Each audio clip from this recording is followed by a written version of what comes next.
Bueno. Bienvenidos a este curso de fondos comunes de inversión. El primer curso de fondos comunes que vamos a hacer acá en esta lista de reproducción de YouTube. Lo estamos viendo acá en vivo en Twitch con los muchachos. Somos 20 muñecos presentes para ver este curso. Bueno, la primera parte. Vamos a ver cuánto le metemos. Capaz que 20 minutos, media hora, como todas las partes de los cursos. Y dura como 3 horas este, creo. Bastante larguito. Sí, bueno, igual fíjate que hay una parte acá muy gigante de 42 minutos abajo de todo.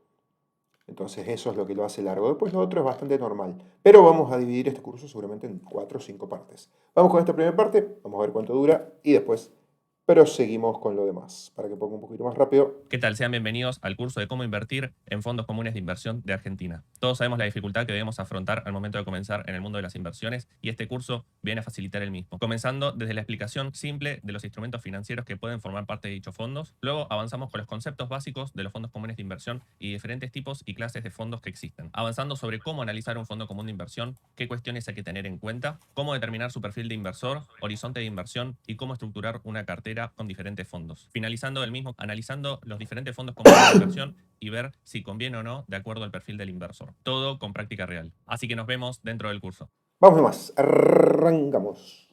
Conceptos Bueno, vamos a básicos. hablar de los conceptos básicos que vamos a manejar en lo que es el curso de fondos comunes de inversión y vamos a hablar respecto de cómo se arma un fondo común de inversión, cuál es su composición.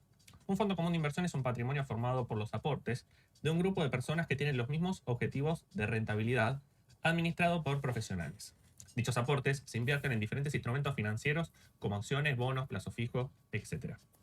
Al ingresar al Eso es fondo, importante, porque cada fondo tiene diferente perfil de riesgo y de plazo de inversión, entonces no es lo mismo si es un fondo que invierte en acciones o un fondo que invierte en bonos, o que está un poco dividido, o bueno, ese tipo de cuestiones, hay que ver siempre eso. Eso es lo importante.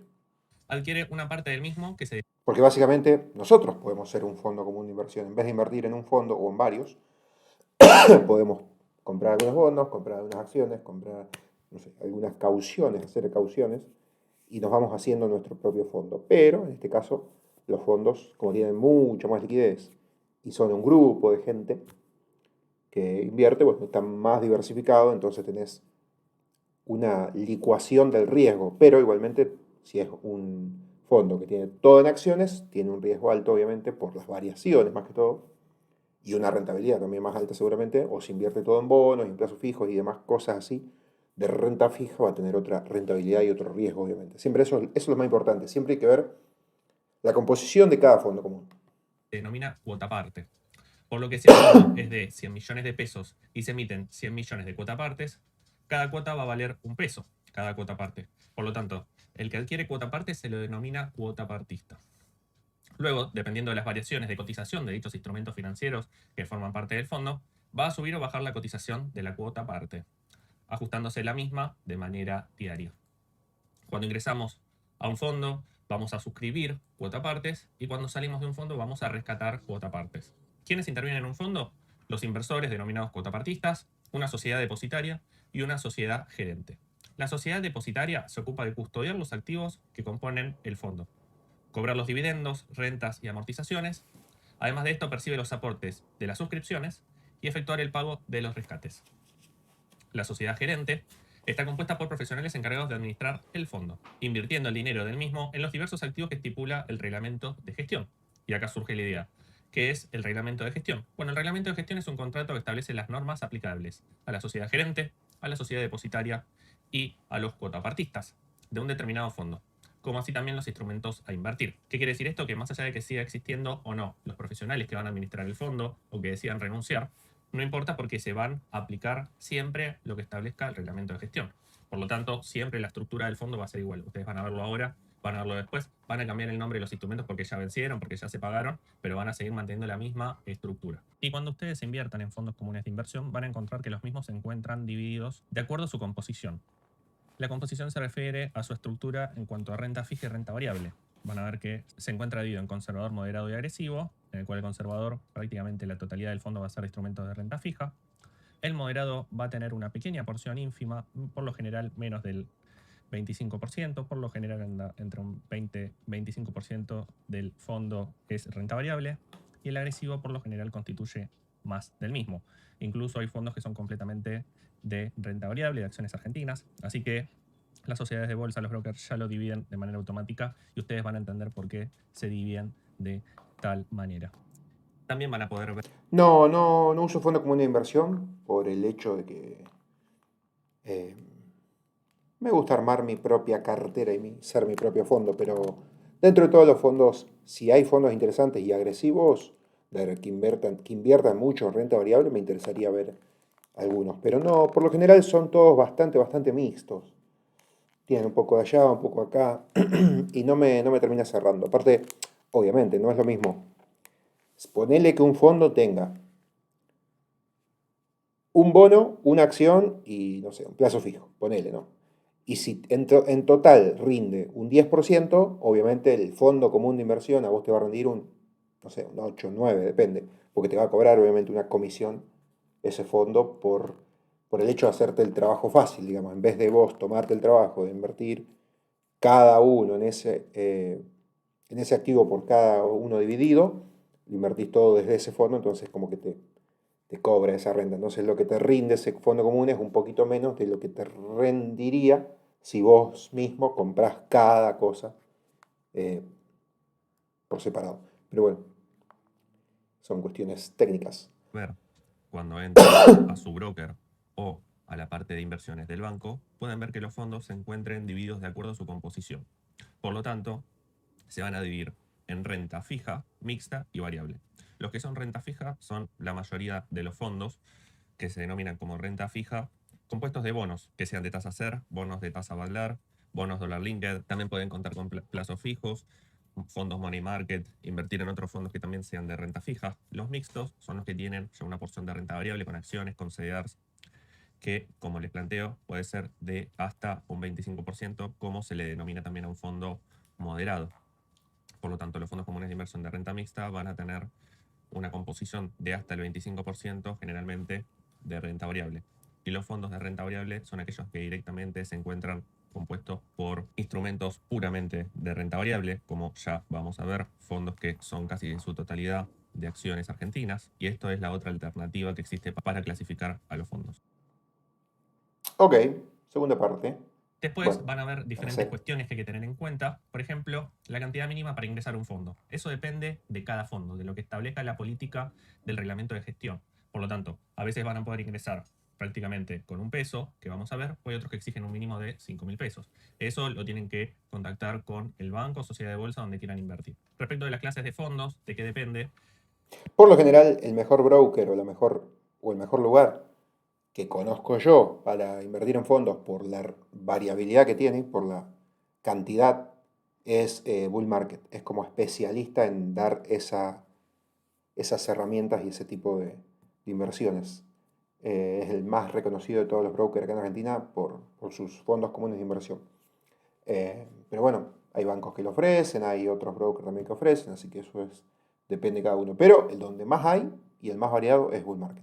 Existen diferentes clases, clase A, clase B, clase C, vamos a ir viendo. Hay incluso de fondos que tienen hasta 5 o 6 clases. Se llama determinada forma el fondo y después va a haber clase A, clase B, clase C, clase D. Bueno, básicamente las clases de fondos van a depender respecto del tipo de inversor que quiere ingresar al mismo. Que sos vos.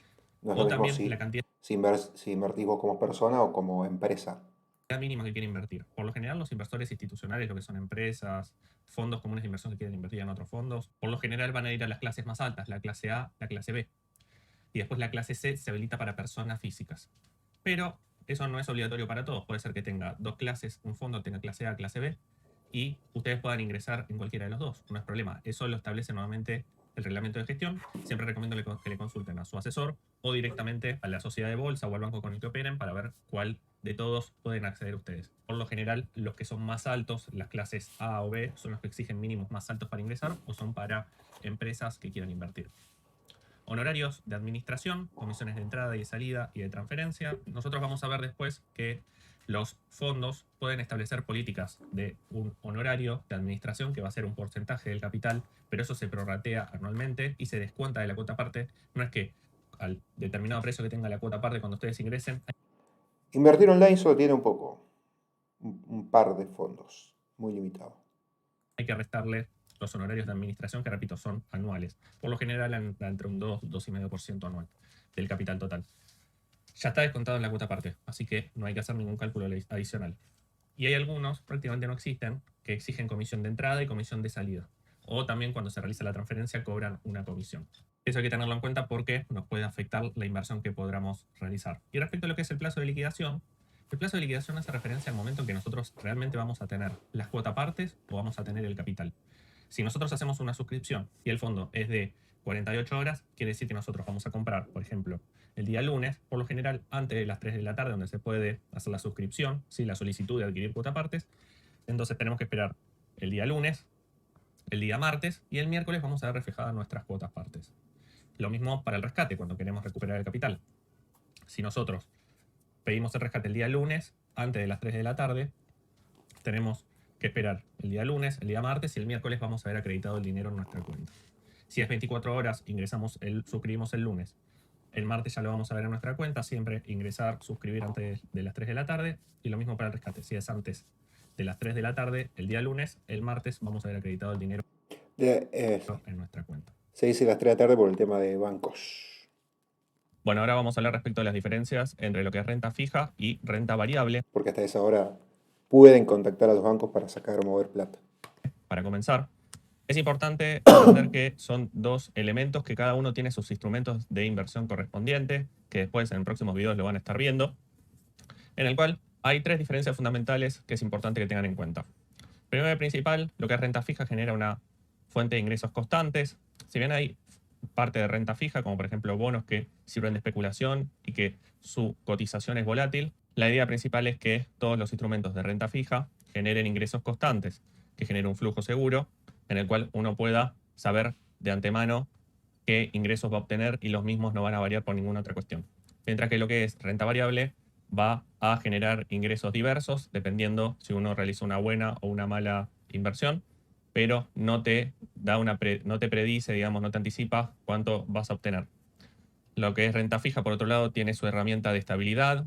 Si uno tiene que pagar una deuda, es un gran instrumento como para saber que puede contar con el ingreso constante seguro que le va a generar esta estabilidad. Incluso la cotización, ¿qué pasa con las letras o los bonos? Que si durante el año va a generar un 10% de interés al año va a comenzar cotizando a 100 y a fin de año va a estar cotizando a 110 hasta que realice el pago del interés de 10 pesos o dólares, no importa el ejemplo, y ahí el bono al año siguiente va a comenzar en 100 y a fin de año va a terminar cotizando a 110 hasta que paga y así sucesivamente. Lo que es renta variable van a variar de acuerdo a sucesos macroeconómicos, situaciones tanto del país como del mundo, como así también el sector en donde uno decida invertir o incluso cuestiones si uno invierte en acciones en situaciones de la empresa o si uno invierte en commodities de acuerdo al sector agropecuario que uno invierta. No va a tener esa estabilidad que sí proporciona la renta fija. Y por último, tengamos en cuenta que la renta fija va a generar menores ingresos, pero hay un menor riesgo. Por lo tanto, para una persona, cuanto más conservadora es, más renta fija tiene que tener en su cartera. Y respecto a lo que es renta variable, hay una posibilidad, por eso claro, una posibilidad de mayores ingresos, porque depende uno cómo invierta, pero hay un mayor riesgo. Sí, por cuestiones macroeconómicas, por la empresa o por otras variables, como les planteo, que van a influir en el mismo. Ok, pasamos. Ahora voy a hablar respecto a los instrumentos que ofrece el mercado de capitales. Entre ellos se encuentran divididos en renta fija y renta variable. Los instrumentos de renta fija son aquellos que, obviamente, de manera anticipada, como ya les planteé, se puede saber el flujo de fondos o el rendimiento que nos va a otorgar. Ellos se encuentran divididos otorgados por el sector público o el sector privado. ¿A qué me refiero que son otorgados por ellos? Esto quiere decir que son los emisores, ¿sí? Aquellos sectores que necesitan financiamiento. Por el lado del sector público se encuentran los títulos públicos, conocidos como bonos, que los emite el Estado Nacional, Provincial y Municipal, y las letras y notas que emite el Banco Central. Justo lo que veíamos recién en el curso de bonos. Por el lado del sector privado se encuentran las obligaciones negociables que obviamente emiten las empresas y los cheques de pago diferido, que es un instrumento más que utilizan las empresas para poder obtener financiamiento. Otro instrumento que cada día está creciendo más son las cauciones. La caución es un instrumento en donde existe el colocador y el tomador. El tomador, que no cuenta con liquidez, que no cuenta dinero porque lo tiene invertido en otros activos, va a recurrir a este instrumento en donde el colocador, que es una persona que tiene un excedente de capital, se lo va a otorgar al tomador y va a recibir a cambio activos sin garantía. ¿Sí? Después le voy a explicar cuestiones relacionadas a valor aforado, pero quiero que se vayan con ese concepto de que el colocador le va a otorgar un capital al tomador y el tomador le va a otorgar activos en garantía. Durante el plazo en donde cierran el contrato, en donde el tomador va a poder utilizar ese capital e invertirlo, una vez cumplido ese plazo, el tomador le tiene que pagar al colocador el monto que le haya prestado, más los intereses y los gastos correspondientes. Sí, pero bueno, después como ya les planteo, les voy a explicar mejor. Por el lado de la renta variable se encuentran las acciones, que son documentos que otorgan una participación, digamos, en un porcentaje del capital de la empresa, como así también, obviamente, otorgan una serie de derechos sobre la sociedad, que es participar en asambleas, preferencia cuando se van a emitir acciones, cómo se realizan también la oferta pública, que eso después lo explicaré. Todo lo que estoy nombrando en los instrumentos de renta fija y renta variable, después lo voy a explicar más adelante. Por otro lado, existen también los CDR. Los CDR son certificados de depósito argentino, en donde las acciones que cotizan en mercados internacionales pueden cotizar en el mercado local y va a replicar lo que suceda en el exterior. ¿A qué me refiero? Si la acción, por ejemplo, de Apple, de Amazon, de Coca-Cola en el extranjero aumenta, también va a incrementar su CDR, ¿sí? En la misma proporción que en el extranjero. Pero a través de pesos yo puedo invertir y adquirir estos CDR y ajustarme no solo a los movimientos que surjan en el extranjero por una suba o una baja de la acción, sino que también se va a ajustar a la cotización que tiene en el país, porque como cotizan en dólares en el extranjero, acá a través de pesos voy a valuar mi inversión como si fueran dólares. Entonces voy a aprovechar tanto el incremento de la acción en el extranjero como así también el incremento que tenga por la cotización del dólar. Y después, por otro lado, existen dos instrumentos más, que son los futuros y las opciones, en donde, en base a un activo subyacente, subyacente me refiero a que, por ejemplo, en un contrato de opciones, si una persona compra acciones y las quiere vender en un futuro, a través de este instrumento, que son las opciones, se puede asegurar un precio en el futuro, ¿sí? Por ejemplo, si yo la compré a 10 pesos y si yo pienso que va a seguir aumentando, pero no estoy seguro, las puedo firmar un contrato de opción en donde las venda a 13. Ahora, si cotizan a 15, en base al contrato que haya realizado, puedo ejercer o no el contrato correspondiente, pero puedo ganar o perder dinero. Después lo explicaré mucho mejor en próximos videos. Y por otro lado también existe lo que se conoce como futuros, en donde principalmente trabaja lo que es el mercado de ROFEX, en donde es el mercado más importante respecto a commodities, que enlaza lo que es la bolsa de Rosario con la bolsa de Chicago. Es muy importante contemplar que los futuros lo que te permite es, principalmente, a todos aquellos que comercialicen todos estos commodities, que este país es un gran comercializador de productos agrícolas, poder asegurarse un precio a futuro, ¿sí? Que de modo, no solamente se utiliza con los commodities, sino también con lo que se conoce como el dólar futuro. Ok, y cortó ahí medio intempestivamente. Bien, ahora vamos a hablar de bonos. Después, índice y tasa de bonos, letras, obligaciones negociables, cheque, cauciones, acciones, IADR, CDRs, futuros, opciones y cómo analizar fondos comunes. Así que después de todo este repaso que vendrán en las partes siguientes, veremos lo de analizar fondos. Así que cerramos esta primera parte acá nomás. Todo este repaso de bonos, letras, obligaciones negociables, cheques, cauciones y demás, probablemente no lo hagamos, salvo que les interese que también lo hagamos, pero si no, no lo hagamos, y pasemos directamente a esta parte que nos interesa de cómo analizar los fondos. Así que ya vamos a ver, vamos a ir preguntando acá a la muchachada si le interesa o no, cualquier cosa me lo dejan en comentarios, pero bueno, son cosas accesorias que sirven para este curso general de inversión, pero bueno, yo lo que quiero ver acá es fondos comunes, porque total, lo otro ya lo vimos en el curso de Joven Inversor y en otros cursos también que hicimos y que están acá en la lista de reproducción. Así que cerramos esta primera parte y después continuaremos grabando las demás. Y bueno, anda a ver los cursos de la lista que ya hicimos muchos de análisis técnico, varios de análisis fundamental, uno de ROFEX, uno de gestión de carteras, uno de bonos recién y hay alguno más que me estoy olvidando y perdiendo, pero ya hicimos muchos cursos. Abrazo grande a la gente de YouTube y nos vemos en el próximo video.